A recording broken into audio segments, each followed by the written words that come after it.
मली साहब, सबसे पहले आपकी तरफ चलते हैं। ये फैसला जिसके बारे में खुद अलीमा खान जो है उनका ये कहना है कि 1 महीने पहले से हमें पता था कि क्या फैसला आना है, और उसके बाद और भी जो पीटीआई कैंप जो है वो उसमें इसी तरह की बातें की जा रही थी। तो क्या कुछ सरप्राइजिंग था इस फैसले में? क्या आपको ऐसा सरप्राइजिंग लगा? इमरान भाई, बहुत बहुत शुक्रिया। आज पाकिस्तान की तारीख की जुडिशियल हिस्ट्री में एक और जो है वो ब्लैक डे है, जिसमें एक बेसलेस जो है वो केस में इमरान खान साहब को और बुशरा बीबी को सजा सुना दी गई है। बेसलेस क्यों हो गया ये ये? ये मैं बताता हूँ। ये पहली दफा ही नहीं है कि ये 3 दफा तो इसको मौखर करना पड़ा। जिस तरह ये हुकूमत कहती है कि ये ओपन एंड शट केस था, अगर ओपन एंड शट केस होता तो इनको 3 बार मौखर करने की जरूरत क्यों पेश आई थी। और दूसरी बात कि आपने देखा जब जब ये मौखर हुआ या फैसला आया, उससे पहले ये फैसला कुछ साथियों के पास और कुछ पुराने सियासतदानों के पास ऑलरेडी मौजूद था। तो ये और जिस साबित तो जज नहीं कर साहब सके, ने ये साबित तो नहीं कर सके इस्तिगासा जो है उसके जो बड़े ठोस, मुस्तनद और काबिल एतबार ये सारी चीज़ें इस तरह की मानी जा रही हैं इस वक्त जो कहा जा रहा है इस फैसले को लेकर, ये जो सारी चीज़ें साबित करना थी, ये तो केस के अंदर साबित करना थी ना कि अगर ये झूठा था, गलत था, वहां तो साबित नहीं कर सके। ये फैसला पहला फैसला नहीं है जो इमरान खान के खिलाफ लोअर जुडिशरी से आया है। आपने देखा कि साइफर केस में भी इसी तरह फैसला आया था, इद्दत केस में भी आया, अपना तोशाखाना केस में भी आया, लेकिन वो तिनकों की तरह वो फैसले उड़ गए क्योंकि ये सारे सियासी और बेबुनियाद केस है। और जिस जज साहब ने ये फैसला सुनाया है उसके लिए तो अभी एक सुप्रीम कोर्ट की ऑब्जर्वेशन जो है वो सामने आ गई है कि उनको तो 2014 में ही कह दिया गया था कि ये जज जो है ये जज का ऑफिस होल्ड करने के लिए अहल नहीं है। बुनियादी तरह आप देखें कि इस मुल्क में एक तो अच्छे इदारे बनते नहीं, और जो इदारे बन रहे होते हैं उनको कंट्रोवर्शियल बनाने की कोशिश की जाती है। ये वो ठीक है, वाहिद यानी केस है आप ये कह रहे हैं कि कंट्रोवर्शियल जो हुआ इस फैसले को, जो इसकी इस अनाउंसमेंट केस थी। में इस केस में ना इमरान खान को एक पैसे का फायदा हुआ, ना हुकूमत को एक पैसे का नुकसान हुआ। वो उसके तो सर बावजूद वो तो इस तरह सर की जब सजा आप उस सुनाना केस की सर ये आप उस पॉलिटिकल केस की जुजियात पे जाएंगे तो आपको पता चलेगा कि जनाब किसका फायदा हुआ और किसका नुकसान हुआ। कि ये तो उस केस की जुजियात, मैं उसको डिस्कस नहीं कर रहा। जरा आ जाते हैं इस वक्त आसिफ बशीर चौधरी साहब की तरफ। चौधरी साहब, बहुत शुक्रिया आपके वक्त का। सबसे पहले तो ये जानना चाहेंगे जो इस वक्त बात की जा रही है, इससे पहले जो है वो बड़ा मेजर रिलीफ मिला खान साहब को, और तोशाखाना केस हो या उसके अलावा जो स्टेट सीक्रेट लीक करने के हवाले से हो, कौमी राज जो है उसके अफशा करने के हवाले से, या फिर अनलॉ मैरिज के हवाले से, तो वो या तो टर्न डाउन हुए या फिर सस्पेंड हुए। आज के इस केस को लेकर आप क्या कहेंगे जो इस वक्त क्लेम किया जा रहा है कि ये सियासी केस था? आपको वाकई लग रहा है कि ये सियासी था, ये इसमें स्टैब्लिश हुआ है सारा सिलसिला? बहुत शुक्रिया जी। देखें, बात यह है कि पाकिस्तान में जब भी हमारे जो सियासतदान हैं इनका वर्का जब फट जाता है ताकतवर लोगों के साथ, तो फिर इन्हें जेल जाना होता है और इनके ऊपर बहुत सारे सच्चे झूठे केसेस बन जाते हैं। और जहां बहुत सारे झूठे केसेस में इन्हें उलझाया जाता है, वहां पे कुछ केसेस ऐसे भी होते हैं कि जिनके अंदर कुछ ना कुछ हकीकत भी होती है।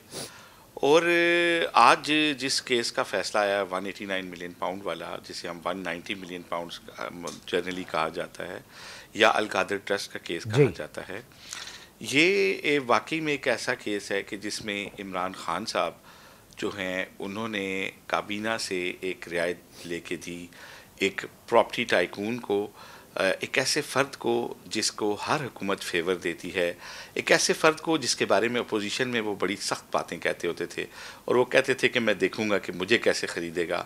ये बातें, उनकी सारी बातें रिकॉर्ड पे हैं। लेकिन हुआ ये कि अगर आप मुझे कहेंगे तो मैं इसकी पूरी डिटेल भी आपको बताऊंगा कि पैसे कहाँ से आ रहे थे, क्यों आ रहे थे, किस मुआहदे के तहत आ रहे थे। लेकिन हुआ ये कि वो पैसा जिसे पाकिस्तान के अकाउंट नंबर 1 में आना था, नेशनल एक्सचेकर में आना था, जो हमारा नेशनल बैंक का अकाउंट नंबर 1 है, उसमें ये पैसे आने थे। लेकिन वज़ीर आज़म इमरान खान ने अपनी काबीना के थ्रू एक स्पेशल अप्रूवल करवाई और ये पैसा जो है इसको डाल दिया गया उस प्रॉपर्टी टाइकून मलिक रियाज के उस जुर्माने के अकाउंट में, जो कि कराची के बहरिया के ऊपर जो है उसको 460 अरब का जुर्माना हुआ था। ठीक है। तो इस तरह उन्होंने ना सिर्फ ये कि मिसयूज ऑफ अथॉरिटी किया, बल्कि अच्छा, ये सारा एस्टेब्लिश हुआ। मैं आपसे ये जानना चाह रहा था कि इसके अनाउंसमेंट के हवाले से, इसकी तारीख के हवाले से जो कंट्रोवर्सी किया जा रहा है, या पीटीआई इस वक्त कह रही है कि जनाब अगर ये इतना ही ओपन एंड शट केस था तो ये पहली उसमें क्यों नहीं अनाउंस कर दिया गया, उसके पीछे क्या मामला था आसिफ साहब? फैसले को ख़राब किया गया है, और क्योंकि बाद में आला अदलिया से रिलीफ भी इन्हीं लोगों ने लेके देना होता है, तो ये ऐसी इसमें ख़राबियाँ पैदा करते हैं कि कल जब चाहें सियासतदानों को इसमें बरी कर दें और जब चाहें इनकी आर्म ट्विस्ट कर लें।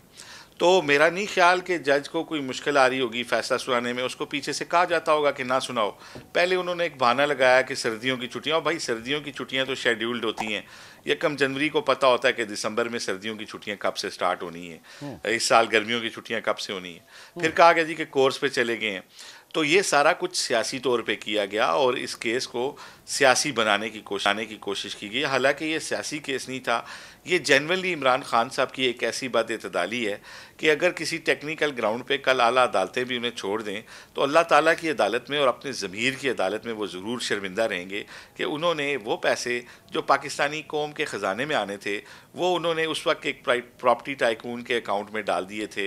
हुकूमत के लिए क्या मसला था सर? ये फरमाइएगा, जो एडिशनल जजेस की तकर्रुरी के हवाले से बात की जा रही थी, और फिर ये था कि अगर ये अपर कोर्ट में जाकर चैलेंज होता है, हायर कोर्ट्स के अंदर चैलेंज होता है, तो वहाँ पर शायद हुकूमत जो है वो कंफर्टेबल फील ना करे, उसके लिए प्रॉब्लम हो। इसके ऊपर भी बात की जा रही थी ना, वो क्या मामला था? जी बिल्कुल, आज जुडिशल कमीशन का इजलास भी था और यही तवक्को ज़ाहिर की जा रही है कि इस्लामाबाद हाई कोर्ट में नए जजेस जो हैं वो जो आने हैं वो आ जाएंगे। तो क्योंकि 26वीं आईनी तरमीम के बाद अब जुडिशरी की जो आर्म ट्विस्ट की जानी थी वो हो चुकी है, तो अब इस्लामाबाद हाई कोर्ट से जो कि मैनेज नहीं हो पा रही थी वहाँ पे भी वो जजेस आ जाएंगे जहाँ पे जो है अपनी मर्ज़ी के बेंचेस बनवा के उनसे जो है मनपसंद फ़ैसले लिए जा सकेंगे। ये बात ज़रूर एक कही जाती है कि इसमें इल्तवा इसलिए किया गया, लेकिन मैं ये समझता हूँ कि अगर इस केस को मेरिट के ऊपर भी चलने दिया जाता हाई कोर्ट के अंदर तो ये बड़ा एक टफ केस है इमरान खान जो हैं उनके लिए, और उनके इसका दिफा करना उनका। मलिक साहब, अब आप बताइए कि क्या किस तरह से दिफा किया जाएगा जब इसको आप कह रहे हैं कि जनाब हाई कोर्ट्स के अंदर चैलेंज होगा, तो वहां पर क्या ऐसी चीजें डिफरेंट होंगी? और फिर उससे भी पहले ये भी मुझे बताइए कि इस वक्त जो मुज़ाकरात हैं उसका इसके ऊपर कुछ असर पड़ेगा क्या? हम समझते हैं कि ये केस हाई कोर्ट में स्टैंड नहीं कर सकेगा। उसकी वजह यह है कि आप जो भी कह लें, लेकिन ये एडमिटेड फैक्ट है कि इमरान खान को एक पैसे का कोई प्रॉफिट हुआ है और ना हुकूमत को कोई एक पैसे का नुकसान हुआ है। वो पैसे सुप्रीम कोर्ट के अकाउंट में थे और ये इमरान सर, लेकिन जहां पर जाने चाहिए थे वो अकाउंट नंबर 1 में तो नहीं गए ना, वो तो उस अकाउंट पे गए जिसके ऊपर जुर्माना हुआ था, जिसने जुर्माना भरना था। ये तो एक तरीके से उसका जुर्माना भर दिया गया इन पैसों से।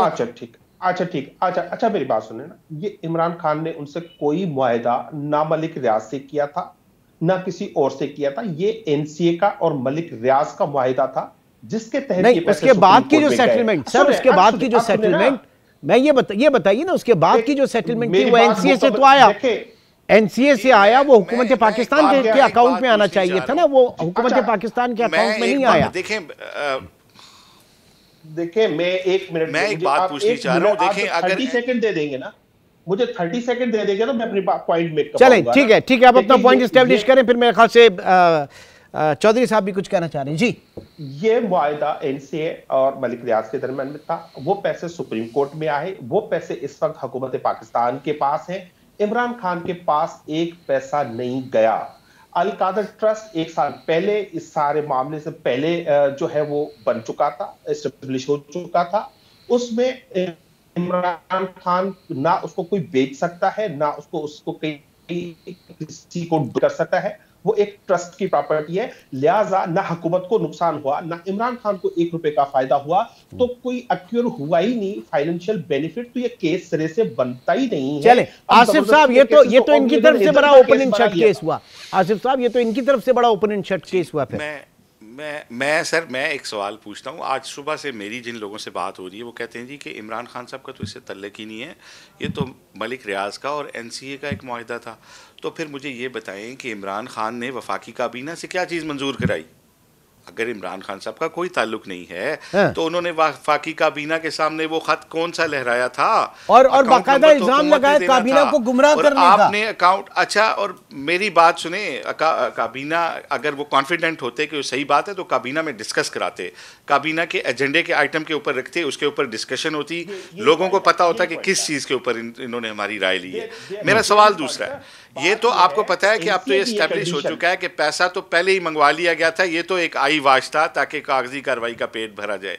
मेरा सवाल दूसरा है, मैं ये कहता हूं कि जो लोग ये कहते हैं कि पैसे तो अब सरकार के पास हैं, मुझे बताएं कि अगर एक बंदा डाका मारने के बाद वो डाकू से पैसे रिकवर हो जाएं और आप कहें तो पैसे तो मालिक के पास आ गए, तो आप डाकू को तो छोड़ देना चाहिए। भाई क्राइम कमिट हो चुका, मिस यूज ऑफ अथॉरिटी हो चुकी, वो पैसा जो अकाउंट नंबर 1 में आना था वो एक बाअसर आदमी का जुर्माना अदा कर दिया गया और बाद में सुप्रीम कोर्ट ऑफ पाकिस्तान ने फिर उसको सेटल किया और वापस उसको उस अकाउंट में भेजा, यानी रिकवरी हुई। यानी कि ना सिर्फ जुर्म जो है एस्टैब्लिश हो चुका है, रिकवरी भी हो चुकी है इसमें। ठीक है, ठीक है। अब सवाल ये पैदा होता है मली साहब, सवाल ये पैदा होता है कि ये जो मुज़ाकरात हैं इनका मुस्तकबिल क्या होगा। एक छोटे से ब्रेक की कॉल है और ब्रेक पे आने के बाद मैं चाहूँगा कि मली साहब इसके ऊपर रेस्पॉन्ड करें कि ये इन मुज़ाकरात का मुस्तकबिल क्या होगा और क्या खान साहब को वो तमाम सहूलतें जो इस वक्त मैसर हैं, जो उनके लोग पार्टी के लोग जाके मिल रहे हैं, आगे भी मिलती रहेंगी। एक छोटे से ब्रेक के बाद ये जानेंगे।